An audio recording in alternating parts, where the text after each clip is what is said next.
Hindi nga nila susundin ang sabina ng Senado, ang susunod na doon ay arrest warrant. Yan ang banta ni Senate President Francis Escudero sa mga kontratista ng mga nakukuwestyong flood control projects kapag inisnab ang susunod na investigasyon ng Senate Pro Ribbon Committee sa September 1. Ayon kay Escudero, hindi siya mangingiming pirmahan ang arrest warrant laban sa mga contractors na ipinasampina ng Senado. Ayan nga ho ang pag-usapan natin ngayon mga kabdik. Wala na hong paligoy-ligoy pa. Ito nga si SP Cheese Escudero. Pag hindi daw sumipot itong mga kontraktor at lahat ng mga tiwali na ipatatawag nila dyan sa Red Blue Ribbon Committee, wala na hong sabi-sabi, aresto na agad. Diba? Dapat mga kapdit, gaan yan. Ganyan ho dapat ang pamamalakad. Yung hindi na takot pumirma. Dapat mga kapdit, may bayag ka talaga. Diba, ipakita mo kung ano ang trabaho ng Senado. Hindi yung nagbubulag-bulagan ang mga nagtatrabaho dyan. Diba? Kaya mga kapdit, pag pinatawag itong top 15 contractors at sino pa mga dawit dyan, mga senador, kongresista, pag hindi ho sila sumipot, alam nyo na ho. Pipirma lang si SP Cheese Escudero, kulong agad. Ganyan ho, dapat ipakita talaga ng mga ating senador at lalo na itong si SP Cheese na kaya niyang labanan o gisahin ang mga sindikatong nasa likod netong flood control project. Kasi mga ka-update, alam ng tao may mga malalaking sindikato ang nasa likod ng mga yan. Diba? Alam din ho ni Escudero yan, ni SP Cheese, kung sino-sino pa ang mga madadawit at sino-sino pa ba ang mapapangalanan. Kasi mga ka-update, paikot-ikot na itong issue na ito, wala pa rin hong sumisipot. Ayaw pa rin po nilang magpakita. Noon nga pong last do sa Blue Ribbon Committee, ang dami hong dahilan ng mga tiwaling kontraktor. Diba? May mga congressman din hong pinapatawag pero ayaw ho. Pinadala ho nila yung mga sekretary ho nila. Pero yung mga may mga dahilan na may mga sakit daw ganyan. Nasa ospital daw ang kanilang magulang, mga kapatid. Ganyan ho ang idinadahilan nila. Pero ngayon mga kapatid, diretsahan na ho.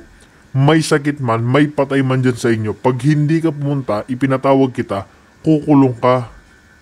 Ganun na ho ang sinasabi ngayon ni Escudero. Kaya mga kapdita, pakinggan ho natin ito pang naging pahayag niya patungkol sa mga tiwali, mga anomalyang nangyayari, mga sindikatong nasa likod ng flood control project. Alinsunod niya sa rules ng Senado, maaring ipaaresto ang mga ipinatawag na resource person na tatangging sumipot sa mga investigasyon. Kinakailangan bigyang linaw nila itong bagay na ito at kung hindi nga nila susundin ang sabina ng Senado, ang susunod na doon ay arrest warrant na hindi ako mag-aatubiling pirmahan kung hindi sila pupunta at magpapakita dito sa patawag ng Senado.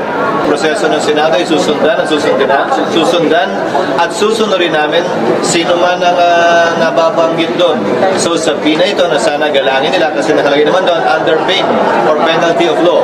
At yun ay pag-aresto sa kanila para dumalo sa hearing kung sila hindi susunod. Sabi ni Escudero, kailangan imbestigahan at parusahan ang mga kontratista at iba pang nasa likod ng palpak na ghost projects. Sa ngayon, 10 kontratista nang ipinasampina ng Senado para paharapin sa investigasyon. Naniniwala naman si Senator Amy Marcos na may malaking tao na nasa likod ng panunuhol ng isang district engineer kay Batangas 1st District Representative Leandro Leviste. Posible rin umanong may nangyayaring sabwatan sa pagitan ng mga kontratista at mga kongresista para makakuha ng mga proyekto sa gobyerno. Bulok talaga yung sistema ni Bonjing. Bulok talaga yung sistema ang ginagawa. Hindi lamang yung flood control, mas malala pa nga yung iba eh. Yung supply contracts para dyan sa road, yung mga road barrier, yung mga cat's eyes, yung dating mga netting, yung mga solar, street light. Mas malala pa nga yung mga contract dyan. Kahit pa paano, yung mga pangit na flood control na yan, na puro kawayan imbes na bakal, may nangyayari, may ginagawa. Mas malala talaga yung mga pinagkakabit. Naku, talaga namang kalokohan na yun. O diba, Tambonjing, pinaparinggan ka na nga ni Senator Amy. Ano, ikaw ba talaga ang nasa likod ng mga anomalyang ito? Tanong lang, Tambonjing. Kasi nakita mo naman kung paano magsalita si Senator Amy. May mas malala pang araw dyan sa mga katarantaduhang ginagawa nyo sa flood control. O diba? Yan ang mahirap. Pag ipinatawag, dapat pumunta. Diba? Speaker of the House ka tapos yung issue mo ganyan kalala. Nakakadiri ka. Tambaluslos. Nakakadiri ka. Hindi pinangalanan ni Marcos ang tinutukoy nitong Bonjing, pero ito rin umano ang nagtatanggal sa mga flagship projects ng Pangulo na nakapaloob sa national budget. Tignan naman ninyo, liwaliwanag. Matino yung budget na galing sa DPWH at kay Presidente pag dumarating dito. Pag SONA, bibigay sa amin yung kopya ng malaking libro ng NEP. Yung budget ng Pangulo yan at yan ang nanggagaling sa DPWH mismo. Hindi niya nga pinangalanan. Pero sino pa ba? Sino pa ba ang tinutukoy niya, mga ka-update?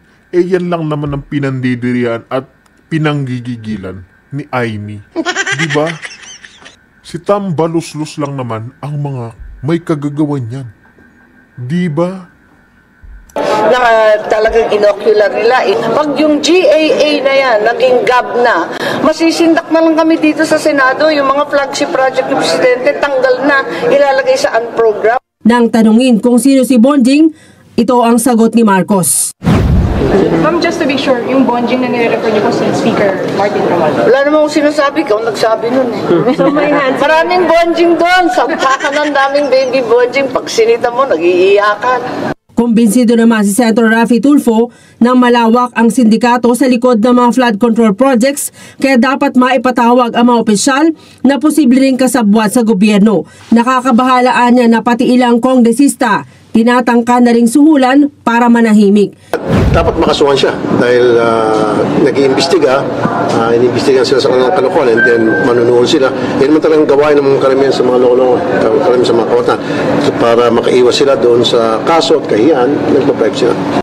Ipaubay naman ng mga senador sa chairman ng Blue Ribbon Committee na si Senator Rodante Marcoleta kung iimbitahan si Congressman Leviste. Iminungkahi naman ni Ako Bicol Party List Representative Alfredo Garbin na dahil nadadawit ang ilang kongresista sa issue, mas mabuting independent body at hindi ang Kamara ang mag-imbestiga. Maraming nadadawit in the House members that how can we investigate ourselves if some of our members are alluded to and they said regularities. So, and I also adopt that an independent body. Tama naman na dapat hindi Kamara ang mag-imbestiga dyan. Kasi parang ginagago nyo lang ang mga tao. Mantakin mo yun, Kamara na naman. Si Tambaluslos na naman ang makikialam dyan. Hindi pwede yun. Hindi pwedeng Kamara ang mag-imbestiga sa mga anomalya ng kongresista at ng DPWH. Diretso ho yan sa Senado. Diba? Mahiya naman kayo, mga senador na ay mga kongresistang magnanakaw. Mahiya kayo. Hindi pwedeng Kamara ang mag-imbestiga dyan. Di nakalusot na naman si Tambonjing. O, di ba? Ano yan, gagaguhin nyo na naman ang mga tao. Hindi lang din po itong ating pag-uusapan na. Kasi dito si Senator Ping Lacson, mga kapatid, nagsalita na rin patungkol nga sa nangyari kay Torre. Sa pagsibak kay Torre kung saan di umanwa. Sinabi raw ho kasi ni Marcos Jr. matapos siyang sibakin sa pwesto, senador na dati rin mukhang mga ka-update, may magandang pwesto na naman ito. May magandang trabaho na naman na naghihintay kay Torre. Dito mga update, simulan na rin ho natin ito. Wala na hong patumpik-tumpik. Hindi nag-aakala na mangyayari. Pero yun nga, dahil batid ko naman na merong konting background doon sa tungkol sa pagka-sibak niya, pag-reshuffle niya ng mga pulis.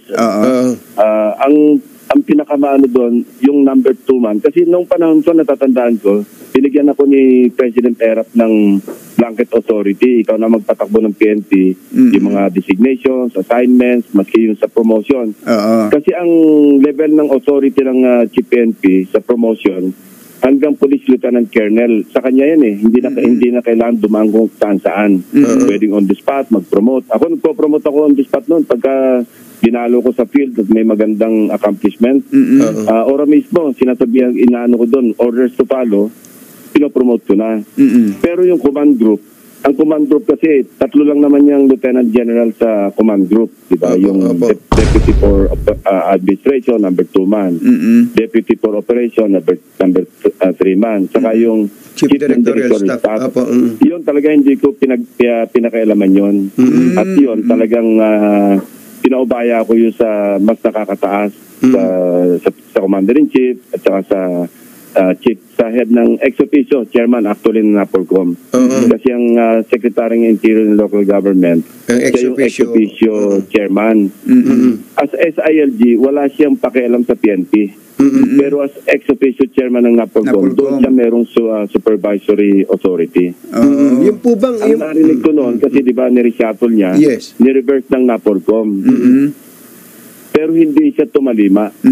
Diba, nagkaroon pa ng flag raising yata na pinakilala niya pa si Jan Bana. Tama po. Bana, na parang diniin niya.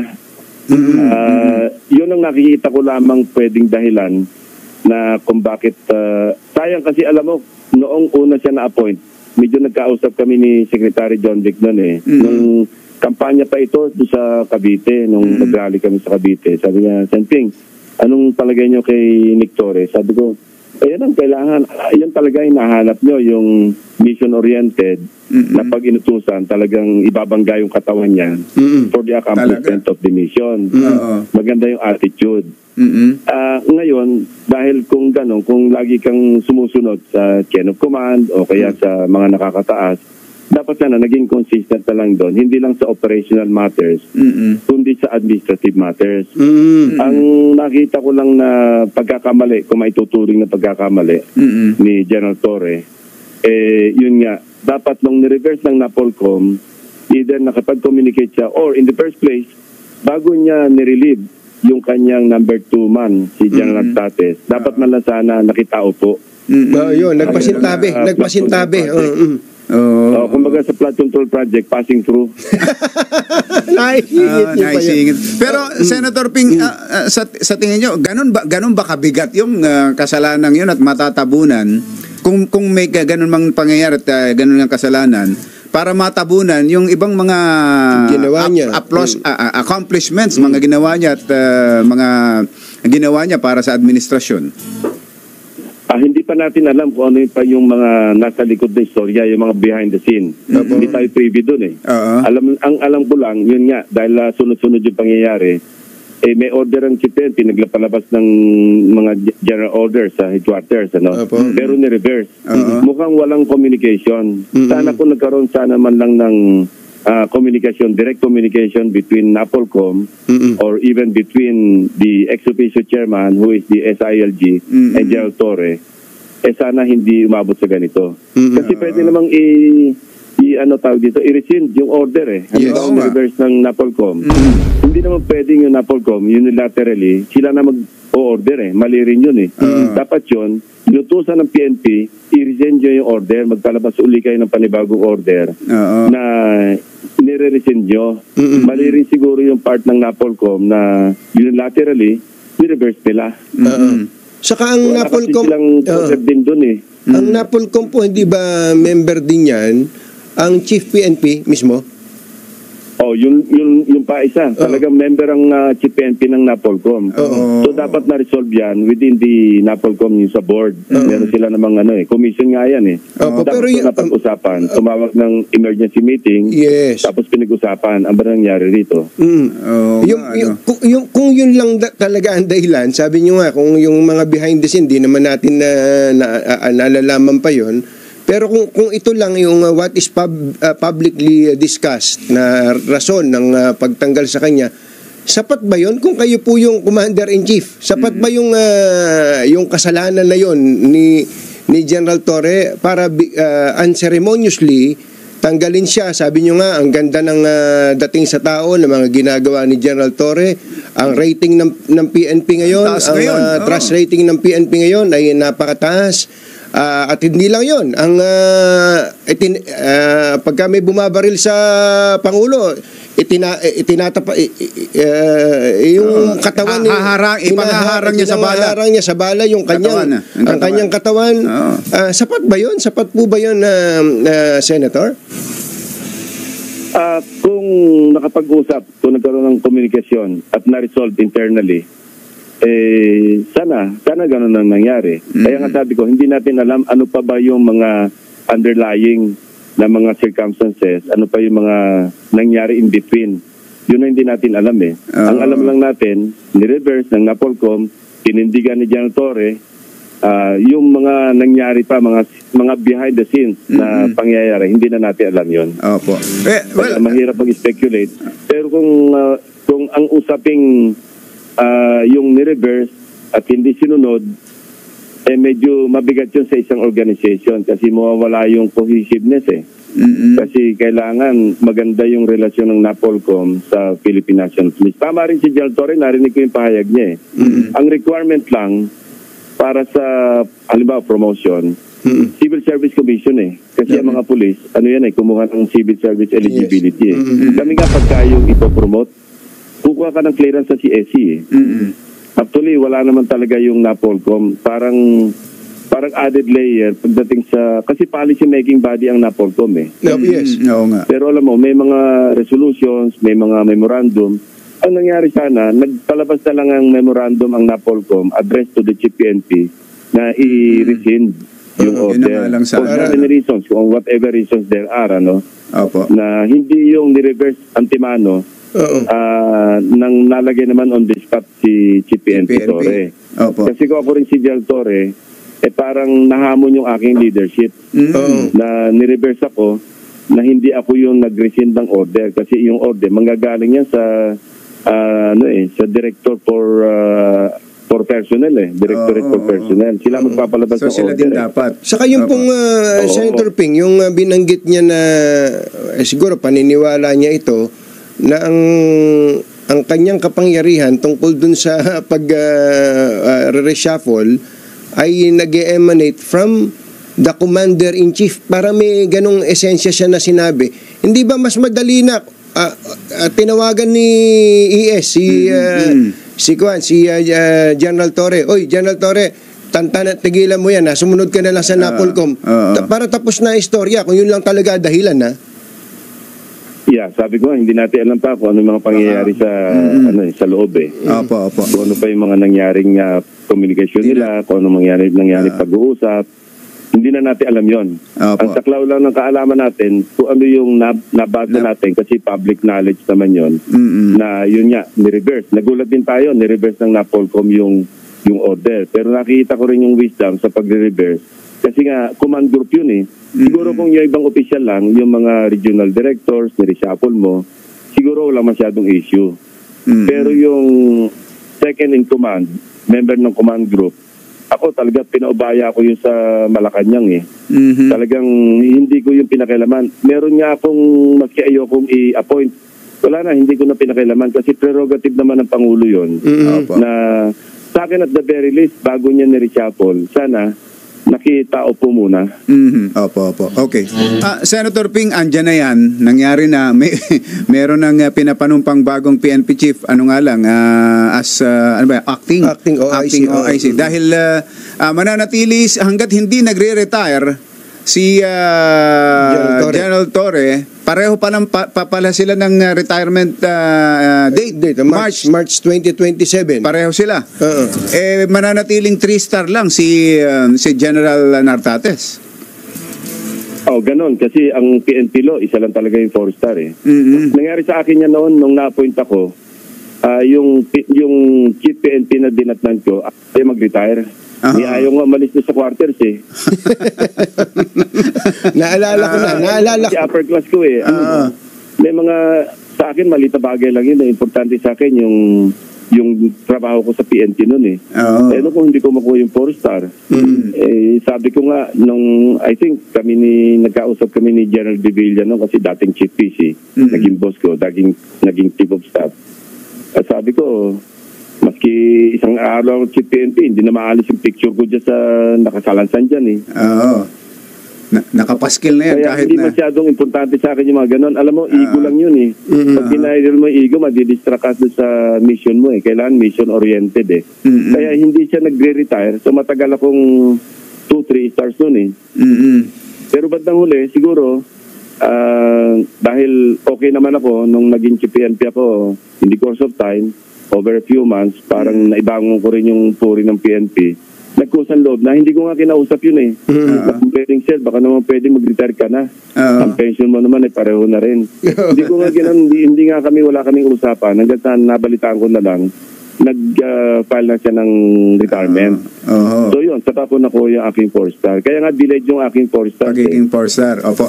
Well, hindi lang kayo. Meron pang ibang mga naging PNP chief na ganyan na naging sitwasyon.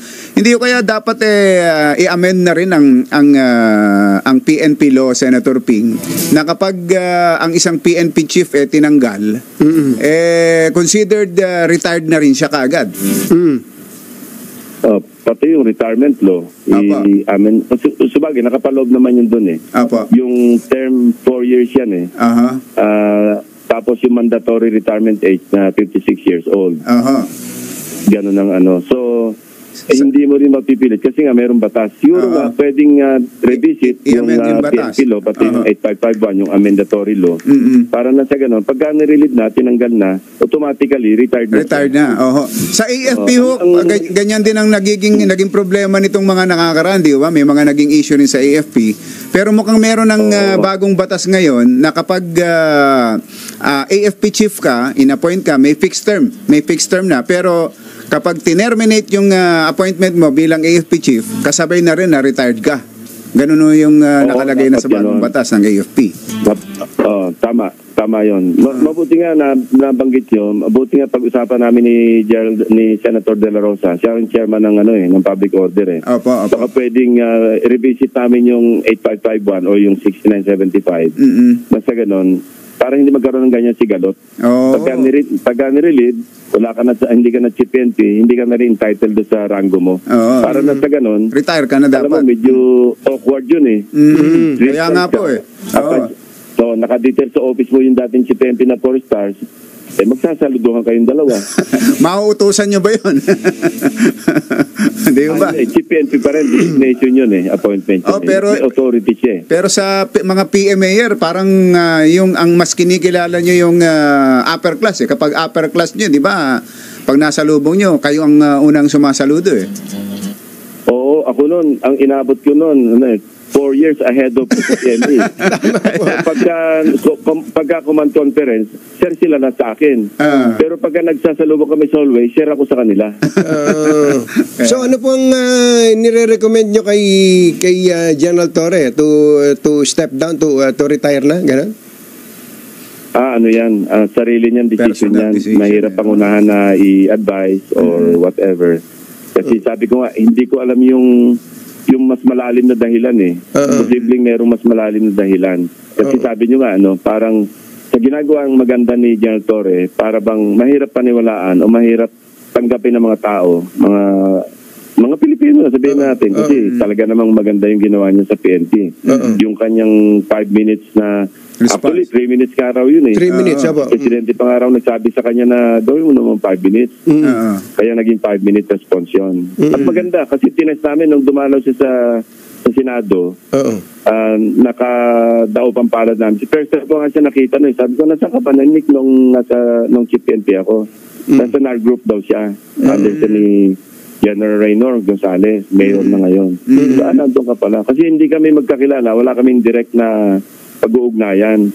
Pero ang alam ko lang, kasi yung dating boss naging boss sa IDG, Ideal Managelot, medyo tinanong ko nung butang na yung pangalan niya. Sabi niya, mahusay na official yan, sir. Ano yan? Desidido yan, saka firm talaga yan. Sabi ko, tama pala yung pagka-apili sa kanya. Saka Doon na nanggagaling yung aking knowledge about him. napatunayan naman ni General Torre yun. Pero yung nabanggit ko po kanina yung unceremoniously yung pagkatanggal. Siyempre, sabi pa sa balita nga 5 beses siyang tinatawagan ni Secretary John Vic Rimulya para dun sa turnover kahapon, pero hindi na po siya sinasagot. I'm sure masama loob at meron ding mga nakikisimpatya, hindi lang mga kapwa niya opisyal, kundi mga taong bayan. Ang totoo, pag binasa niyo po yung mga reaksyon ng ating mga kababayan ngayon, marami po ang sumisimpatya kay General Torre. Ang tanong po, meron bang pwedeng gawin ang pamahalaan, ang Pangulo, para naman wag malagay sa ganitong kaya-hiya po yung inabot. It's one of the greatest humiliations po na inabot po siguro niya. As I said, hindi natin alam kung ano pa yung mas malalim na dahilan eh.